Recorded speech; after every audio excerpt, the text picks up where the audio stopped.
Hi guys, my name's Bridget. I'm one of the exercise physiologists here at Vector Health. Today I wanted to jump online and talk to you a little bit about women's health, specifically around training and strength training, and how our sex hormones influence our ability to do so.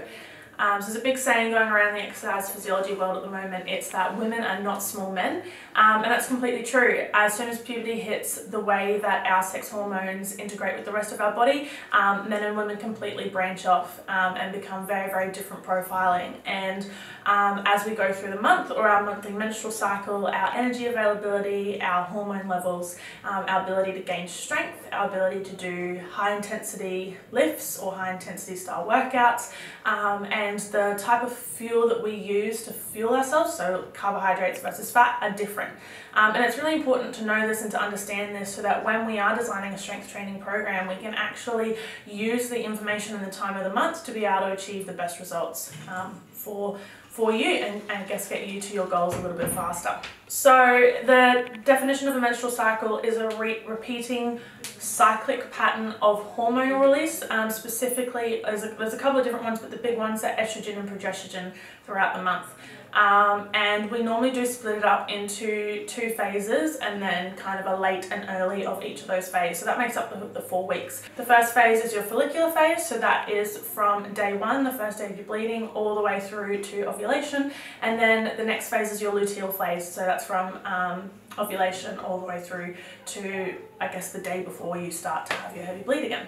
So the first phase of our cycle, if we're counting the first day of bleeding as day 1, is the follicular phase. And this is what we call the window of opportunity in terms of strength training. So at the very start, the first couple of days of your bleeding, we are really, really low in our hormones. Our estrogen and progesterone are both depleted quite quickly as we shed and we start to bleed. Day 3 tends to be, on average, this isn't for all women, but on average day 3 is the lowest point of hormonal influence in our body. So we've got the least amount of hormones in our body at day 3. And then as the follicular phase continues throughout the rest of the 11 days of that phase, our estrogen starts to rise. So estrogen is the dominant hormone of the follicular phase and carbohydrates are our dominant fuel. And as the estrogen starts to rise, our strength also starts to rise. And so kind of the end of week 2, just before ovulation, is when we're feeling our best, our skin is glowing, we're feeling really, really, really strong. And it's when we can smash ourselves and hit our PBs. Now that's a very general statement and is very different for different people. I have a friend personally who always seems to hit PBs on day 5. I know for myself I'm a little bit later, kind of about the 10-day mark is when I feel really, really strong and I can normally go into the gym, absolutely smash out a workout and leave feeling really, really good. Okay, so then we move into the luteal phase. So the start of the luteal phase is signaled by the day that we ovulate, and that's when we have our highest levels of fertility and highest levels, still chances of getting pregnant. Once we ovulate, we have a really, really big drop-off of estrogen. And estrogen play really positive impacts on serotonin and dopamine, which are our feel-good, happy hormones. So if you can imagine that if we have a massive drop of estrogen, then those feel-good, happy hormones are most likely going to drop a little bit as well. And it is sort of the end part as we start to become more closer to our actual day of our period. We start to get a little bit low in mood, a little bit upset, and that's all part of that big drop in that estrogen as well. With estrogen also playing such a critical role in our strength, you can imagine then that that's also going to be a little bit depleted in the second half of our cycle. So when we're going through our luteal phase, because of the progesterone, so estrogen drops, progesterone rises. As the progesterone rises, we start to get more hungry. We use fat as fuel, and all those things are okay. It's okay to eat more in this part of your phase because your basal metabolic rate is actually increased as well. We burn more through this phase in preparation because our body's saying like, oh, we might be getting pregnant now, so it's kind of preparing us for that. In this kind of phase, we need to be a little bit kinder to ourselves in the gym. So your heavy weights is probably you can still do it, but you're probably just not going to feel as good doing it. So it's when we do our steady state cardio, you drop back the weights, do higher reps, work on your technique of your exercises, and just do more of like your yoga, your stretching, your Pilates. Those kinds of exercises are incorporated in this phase to just make sure that you're coming to the gym but you're feeling good and not worn out or depleted. As you get closer and closer to the end of your cycle and the new one beginning, our sleep tends to get interrupted as well, and that's a really important part about recovery in the gym. So if you're not sleeping well and not feeling too good, you come into the gym and do a massive workout, you're just going to, I guess, run yourself more into the floor. So we try and change the way that we train in that second half of the cycle to reflect what you're feeling, how you're sleeping, what you're eating, all that sort of stuff as well.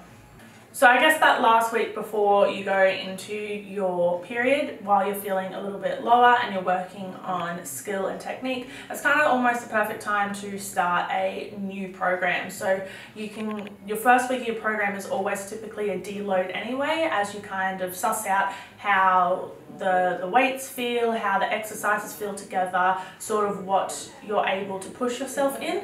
That week can be a really good time to feel that out, make sure everything flows, so that when you come in the next week you can push yourself a bit harder, and then that third week of doing that program will be the second week of your cycle when you're in those really high levels of estrogen, high levels of strength. And that can be a really nice way of setting up a 4-week program block. So I guess sort of summarizing all that information, when you're looking at the different type of exercises that you want to be doing, there's definitely times in the month where they may feel easier and times where they feel a little bit harder. High intensity interval training is really, really popular in this day and age at the moment, and if it's what you love to do, there's absolutely no reason why you shouldn't. Just as you're female, it's really important to be aware that if you are pushing yourself through a high intensity interval training session at the end half of your cycle, that can become a really negative stress on the body, and when we place that negative stress on us, there's a whole cascade of events that can come down, influence our mental health and influence our menstrual health. Without menstrual health, we aren't able to feel the best. It's kind of, our whole body is completely based off our menstrual health. It's what we are. We are on this earth to breed. We're on this earth to have babies. So even if you want to have babies or not, it's really important to understand how your menstrual health works so that you can perform better in all different aspects of your life.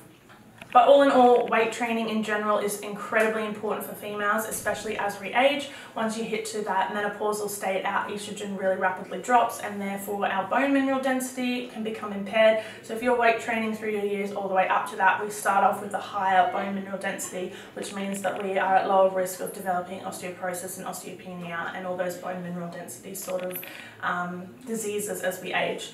It's really, really good for our mental health. It's really, really good for decreasing inflammation within the body that we do experience when we're on our period. And there's a whole list of events which I can pop up on the screen here. If you want to read them, it might be better than me trying to list them off. But yeah.